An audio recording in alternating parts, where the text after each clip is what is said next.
I'm Lily McNeil. I'm Ryan Gorski. I'm Deasia Eggins. I'm Nick Melander. I'm Ava Flynn. I'm Trey Kendrick. I'm Ava Scoville. I'm Lucas Bernhauer. And this is Spartan 3 o'clock News. And this is Spartan 3 o'clock News. Coming to you live from Room 6 in the AVT studio. I'm Mrs. Stager. And I'm Mr. Ballard. And I'm Mr. Wilson. Ava Scoville. It turns out Mr. Wilson and Mrs. Stager are camera shy and could not make it on the air today. Anyone who borrowed a Chromebook from the main office, please return it before the end of the day.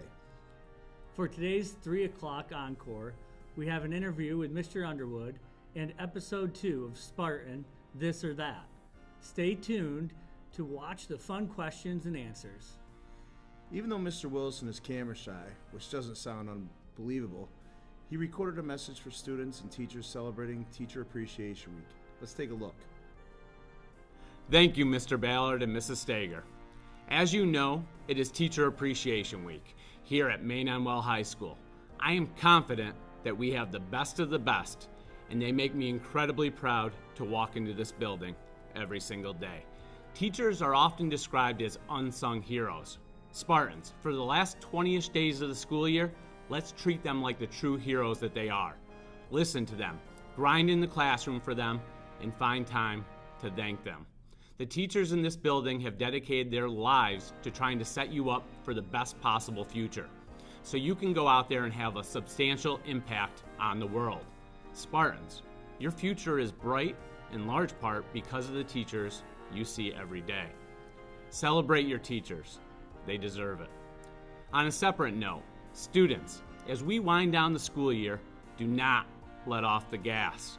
This is the time of the year when you need to dig a little deeper and fight off that natural tendency to want to slack off.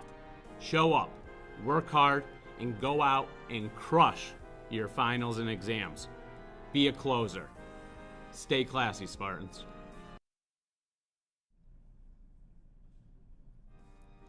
Thanks, Mr. Wilson, and teachers across the entire district. Thank you for all that you do. It's an honor to work in the high school with such an amazing and dedicated teachers. Let's turn it over to Ava. For this week's weekend sports. Thanks, Mr. Ballard and Mr. Stanton. Today's sports are as follows. Boys JV lacrosse will play at Shenango Valley tonight at 5. Varsity softball has a home game tonight at 5 against Webster Thomas. JV softball will be playing at Horseheads tonight at 5. The boys varsity tennis players are competing in sectionals as we speak. Tomorrow, varsity track has a meet at UE at 12. Boys varsity lacrosse will be playing at Johnson City tomorrow at 2, and boys JV lacrosse will be playing after varsity. Girls varsity lacrosse has a game at Whitney Point tomorrow at 5. And finally, girls varsity flag football will be hosting Waverly at our home field tomorrow night at 7. Good luck, everybody. Let's turn it back to Mr. Stanton and Mr. Ballard. Thanks, Ava. We have a rainy forecast, so please keep an eye on the MECSD Athletics Twitter account for any schedule changes. This concludes today's school announcements, and we will now begin the 3 o'clock encore. Deasia sat down with Mr. Underwood for an interview about the tennis team's upcoming pickleball tournament. Let's check it out. Reporting from 3 o'clock Spartan News, I'm Deasia Eggins interviewing Mr. Underwood. For those who are not sure what pickleball is, can you please explain? Pickleball is a lot like tennis, but it's almost like you're running on the table of playing ping pong at the same time. So you guys have all seen it in your phys ed, but you might not be aware that pickleball is probably the hottest new sport in the nation right now, the #1 growing sport, where if you go to other areas of the country, warehouses are turning into pickleball courts. That's interesting. Why did you pick pickleball instead of just tennis? Well, tennis is a pretty long learning curve. It takes a while to get the hang of tennis. The ball flies all over the place. Tennis rackets are expensive, and it's tough to find a spot where you can play indoors. But pickleball, people are already playing indoors, And like I said, it's growing. It's a really hot sport right now, and the learning curve is pretty short. Like you can just grab a pickleball racket and you can have some success pretty much right now. Okay. Is there a reward for the winning team? Oh yeah, Mrs. Lamoureux right now is making trophies and T-shirts for the winning teams. I think she's going as far as third place in each division. Is she personalizing them? She is. What is the money going towards? We need a couple things for the tennis team. We'd like to help the kids pay for a trip to New York City. We run a trip down at the end of the summer every year to go watch the U.S. Open, which is quite expensive, so we'd like to offset the cost from that. Plus, there's a tennis ball machine that we'd like to get to for the boys and girls programs. How do you sign up for this event?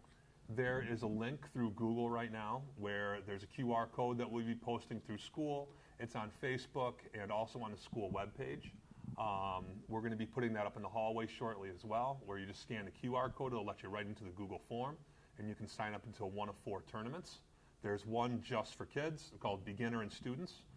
There's 2 for beginner, and then 2 which are more intermediate. So if you do have some experience playing pickleball, you might want to choose the intermediates, but I warn you that some people still consider themselves intermediates and they're pretty good. How much does it cost to enter? It'll cost $40 per team, so 20 apiece if you are an adult in the community, but if you are a student, it's 20, so 10 apiece. And do you have anything else to say about this event? I hope we get a good turnout, and don't wait till the last minute because there's only 12 slots per 4 sections, so there's 4 different tournaments, 2 hours apiece. You're going to get a minimum of 5 games, so when you get there, be prepared to play. It's not going to be a one and done or like a 2-game and you're out tournament. So there's going to be much pickleball as you can handle for that 2 hours. There's prizes, and don't wait till the last minute because we're going to sell out. Okay. Thank you, Mr. Underwood. Thanks, Don't forget Dee. to sign up.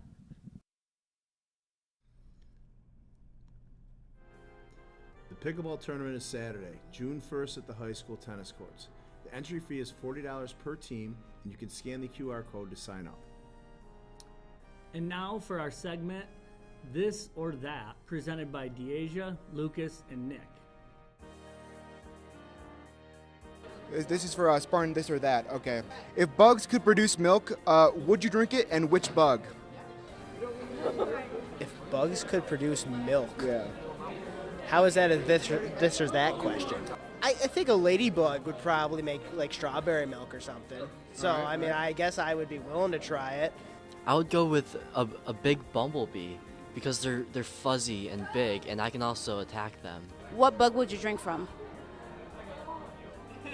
That's a very strange question, but I feel like the obvious answer would be bullet ants because then it'd be spicy.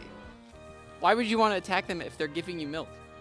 Because they're big bumblebees, and just like the last one, you know. You're not fighting this time. You're just drinking the milk. Yeah, but I like to fight them. Let's go with a praying mantis. And why is that? I don't know.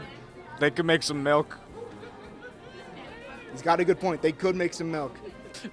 But would the big and fuzziness make the milk taste better? Probably. Nah. None at all? Nah. Really? All right. Guess no bugs for this guy. Because he has such a big little fat body, he could probably store a lot of his milk in it. Yeah, but the question is, why would this milk taste better than other bug milk? Because it just probably will.